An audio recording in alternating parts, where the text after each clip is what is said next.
Tremendous pressure to be a hockey player, actually, especially like working on those legs, which I'm not gonna let you see because I lost my tree trunks since that I had on the show.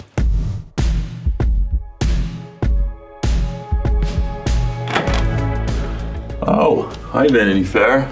My name is François Arnaud, and we're in Paris tonight, and we're gonna go to the Saint Laurent show. Come in. So this is my room. Beautiful hotel room. It's got everything I need. Some chocolate there, sleep mask, champagne. What else do you want? I've never been to any sort of fashion show in my whole life. I've seen them on TV and in the press. Yeah, I don't know. I don't even know where I'm seated. I don't know anything. This is my beautiful look for tonight. Well, I think it's beautiful. You tell me. So my look for tonight, I think is very Saint Laurent. Elegant and classic, but also sort of bold. It's very American Gigolo to me. A bit 80s, like retro, futuristic. I love it. I love all the different patterns. The shirt has a slight pattern, the pants too. I think I could pull this off on a normal day, on a special normal day. I flew in from LA. I got in yesterday and I'm leaving tomorrow. I feel pretty cracked out with jet lag, but I got a 3-hour nap in today. I canceled the meeting and I napped, and I feel all the better for it. But I do need the eye patches. I brought this book that I read about 10 pages of before I passed out. They had lots of little surprises for me. A little, I don't even know what that's made of. Maybe a groundhog. Yeah, that is the invitation, and signed by Anthony Vaccarello, who I'm a big fan of. I think I should frame it and use the groundhog fur somehow, right? Like this.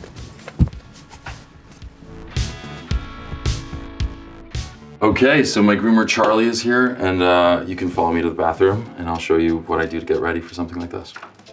Hey Charlie. Hey, how are you? Good, how are you? Welcome to Paris. Thank you. How you doing, right? Nice to see you. Very well. Nice to see you, yeah, I'm great. You ready for your grooming? Let's do it. Not that you need much. Well, you're too kind. Okay, so we're just really finishing off. We're just really hydrating the skin. He's had his eye gels on. Trying to keep it really simple. We don't really use a lot of makeup on him, and we're just going to finish off his hair. I've had this my whole life. I've had really dark circles since I was 2. I was very tired 2 years old. Once we get him out of a bit, I had salmon sperm.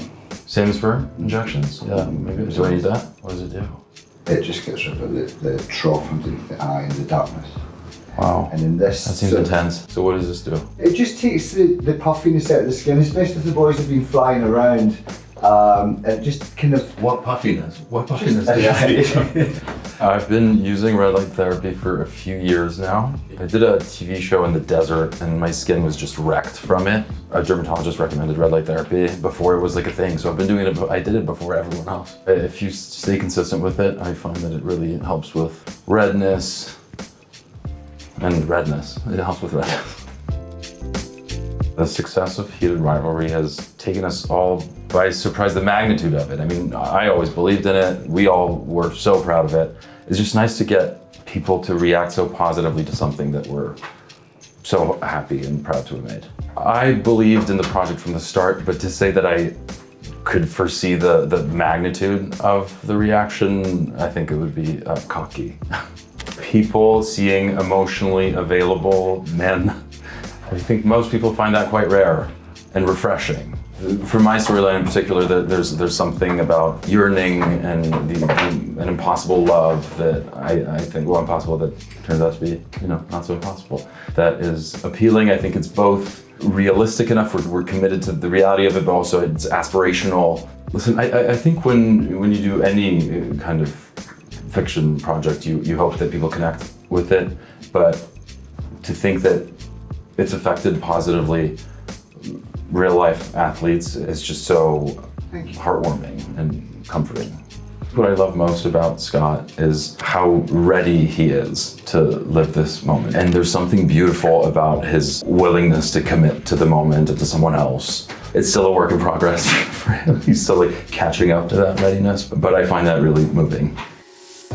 I actually spent most of my summers and Christmases in France as a kid, in Brittany until I was 6 or 7, and then my dad has been in the south of France since then. Do you speak French?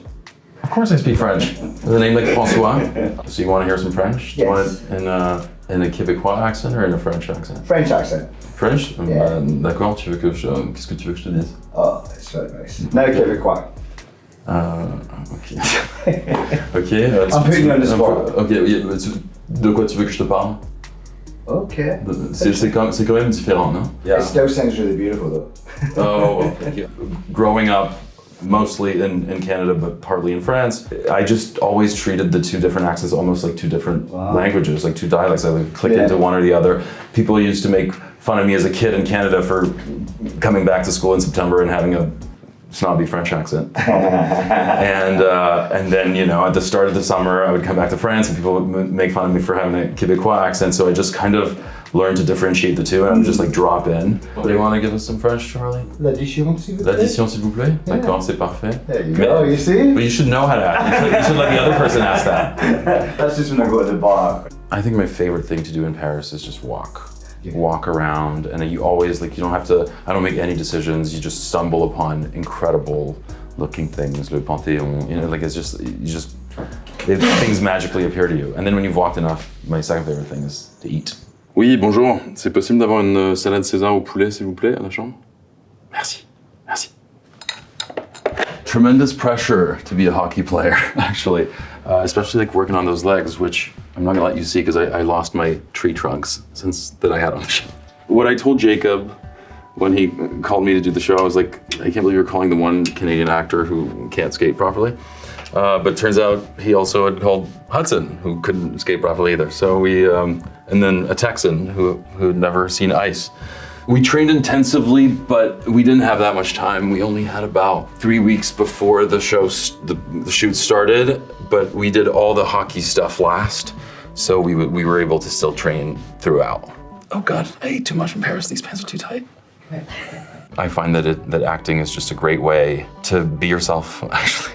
It's like an outlet to be yourself through someone else. The hardest part about being an actor is just like how terrifying it is every time you take a new project on, you know, to like accept that like fear and embrace it actually, because that's where the thrill comes in, and I think where the best, most challenging and rewarding acting is done. Okay, so now I'm gonna go get dressed, and to do that I have to take this robe off and pen away. So that's the look. I feel like I'm in the Matrix. I know I'm seeing my co-stars Robbie GK and Connor Story. It's actually so comfortable. I don't think I expected to feel this comfortable at a fashion show. And I have my mom in my heart too. Let's go, running late, let's go. I'm ready for this. Okay, thank you, Vanity Fair. It was a good time.